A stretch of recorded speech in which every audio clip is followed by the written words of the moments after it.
السلام علیکم ورحمۃ اللہ وبرکاتہ۔ اور سب آپ لوگ خیریت سے ہوں گے عزیز بھائیوں اور بہنوں۔ ہم نے کل جو ویڈیو بنایا تھا وہ نکاح کے لے کر کے بنایا تھا، تو میں نکاح کے بارے میں آپ لوگوں کو بتانا چاہتا ہوں۔ آپ لوگ غور سے سنیں اور پورا سنیں، کیونکہ نکاح کا مسئلہ بہت ہی اہم مسئلہ ہے۔ اگر تھوڑی سی بھی اس میں گڑبڑی ہو جاتی ہے یا کچھ رہ جاتا ہے تو انسان کا نکاح جس لڑکی سے ہو رہا نہیں ہوتا ہے تو اس کے ساتھ جب تک رہے وہ گناہ میں، اللہ کی لعنت میں رہے گا۔ اس لیے میں اس مسئلے کو آگے میں بتانا جا رہا ہوں، چھوڑ کر نہیں بتانا چاہتا ہوں۔ کل جتنا آپ لوگوں کو میں نے بتایا تھا، میری اگلی ویڈیو آپ لوگ دیکھ سکتے ہیں شروع سے۔ یہ میری دوسری ویڈیو ہے نکاح کے بارے میں۔ آئیے آپ لوگ غور سے سماعت فرمائیں نکاح کے بارے میں۔ مسئلہ ایجاب و قبول میں ماضی کا لفظ ہونا ضروری ہے۔ مثلاً یوں کہیں کہ میں نے اپنایا اپنی لڑکی یا اپنی موکلہ کا تجھ سے نکاح کیا، یا ان کی تیری نکاح میں دیا۔ وہ کہے میں اپنے لیے یا اپنے بیٹے یا موکل کے لیے قبول کیا، یا ایک طرف سے امر کا ضعیفہ ہو، دوسری طرف سے ماضی کا مثلاً یوں کہے کہ تو مجھ سے اپنا نکاح کر دے، یا تو میری عورت ہو جو اس سے نے کہا میں نے قبول کیا یا زوجیت میں دیا تو نکاح ہو جائے گا، یا ایک طرف سے حال طرف سے ماضی کا مثلاً کہے تو مجھ سے اپنا نکاح کرتے ہوں، اس نے کہا تو یہ ہو گیا۔ یعنی نکاح میں سب سے پہلی اجازت لڑکی سے لینا ہے۔ اگر لڑکی کا رائے نہیں ہے تو آپ نکاح زبردستی نہیں کر سکتے ہیں۔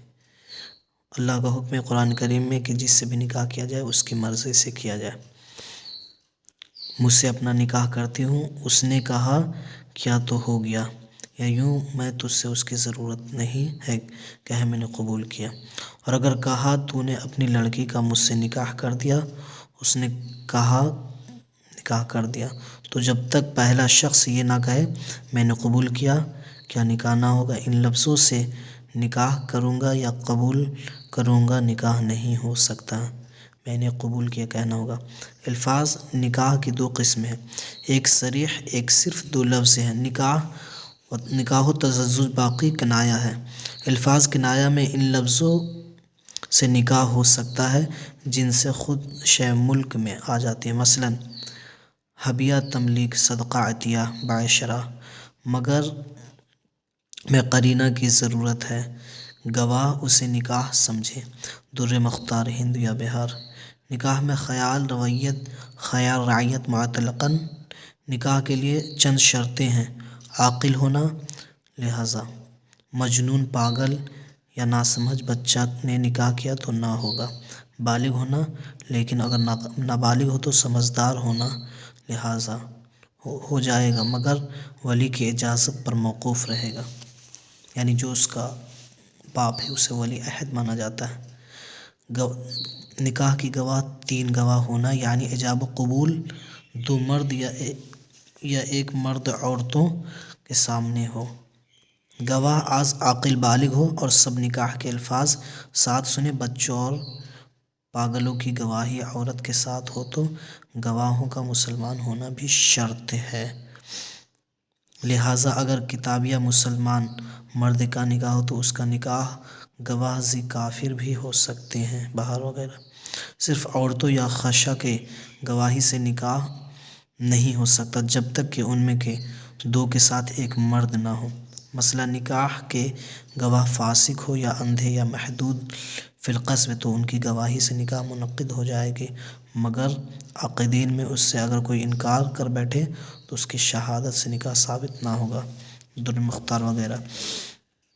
گواہوں کا ایجاب قبول کے وقت ہونا شرط ہے، لہذا اگر نکاح کی اجازت پر موقوف ایجاب و قبول گواہ کے سامنے ہوئے اور جو اجازت کے وقت نہ تھے تو ہو گیا، اور اس عکس گواہ اس کا کوئی نہیں کہتے، جو 2 شخص مجلس عقد میں مقرر کر لے جاتے ہیں، بلکہ تمام حاضرین گواہ جنہوں نے ایجاب و قبول سنا اگر قابل شہادت ہو، یعنی گواہی دینا چاہتا ہوں۔ نکاح کی اذان اور قالت، مثلا عورت سے اذان لیتے وقت گواہوں کی ضرورت نہیں، یعنی اگر اس وقت گواہ نہ بھی ہو لیکن نکاح پڑھاتے وقت ہو تو نکاح ہو گیا۔ البتہ اذان کے لیے گواہوں کو یوں ضرورت ہے کہ اگر اس نے انکار کر دیا اور یہ کہا کہ میں نے اذان نہیں دیا تھا، تو اب گواہوں ان کا اذان لینا ثابت کیا جائے گا۔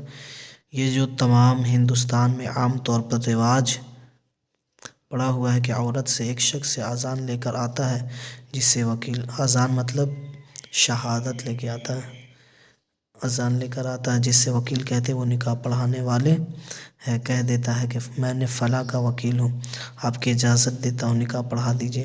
یہ طریقہ محض غلط ہے۔ یہ اختیار نہیں کہ اس کام کے لیے دوسروں کو وکیل بنا دے۔ اگر ایسا کیا تو نکاح فضول ہوا۔ اس بات پر موقوف ہے کہ اجازت سے پہلے مرد عورت ایک کو توڑ دینے کا اختیار حاصل ہے، بلکہ ہونا چاہیے۔ جو پڑھائے وہ عورت کا یا اس کے ولی وکیل بنے، چاہے خود اس کے پاس جا کر حاصل کرے یا دوسرے اس کی وکالت کے لیے لائے۔ فلاں بن فلاں کو تو نے وکیل بنایا ہے، پھر وکیل کر کے دعوت کہے۔ میرے محترم دوستو، یہ بہت ہی موقوف الفاظ تھے جو آپ لوگوں کو سمجھ میں بھی بہت سے لوگوں کو نہیں آتے ہوں گے۔ بات یہاں پہ گواہ کا ہو رہا ہے، کیونکہ نکاح ایک بہت بڑی سودا ہے۔ ایک انسان، ایک لڑکی اپنے باپ کی زندگی سے ایک دوسرے مرد کی زندگی میں جاتا ہے، یہ ایک طرف سے یعنی اپنا گھر بدل کرنا یہ بہت بڑی قربانی ہے۔ اس لیے اس کے بہت سارے اہم مسائل ہیں۔ میں کتاب سے تو میں آپ لوگوں کو اتنی باریکی سے نہیں سمجھا سکتا، مگر میں اپنے طرف سے بتا دیتا ہوں کہ نکاح ایک عزیز چیز ہے، اور اس میں جو بھی نکاح پڑھانے والا حافظ ہو، عالم ہو یا کوئی قاضی ہو، ان کو چاہیے کہ نکاح کا طریقہ صحیح رکھیں۔ اگر کچھ بھی غلطی ہو جاتی ہے، اگر نکاح اس میں کچھ غلطی ہو گئی اور نکاح نہیں ہوا، تو اس سے پوری زندگی بھر لوگ دونوں گناہ کرتے رہیں گے۔ اس لیے جو لوگ نکاح حضرات پڑھاتے ہیں، ان لوگوں سے مؤدبانہ گزارش ہے کہ نکاح کے بارے میں صحیح سے جانکاری لیں، اور میرے ویڈیو بھی آپ لوگ دیکھ سکتے ہیں۔ اس میں ہم نے قانون شریعت سے بہت سے اچھی نکاح کے بارے میں باتیں بتائی ہیں۔ انشاءاللہ العزیز پھر ہم کل ملیں گے۔ اللہ تبارک تعالیٰ آپ لوگوں کو سننے سے زیادہ عمل کرنے کی توفیق عطا فرمائے، اور ویڈیو کو آگے شیئر ضرور کریں۔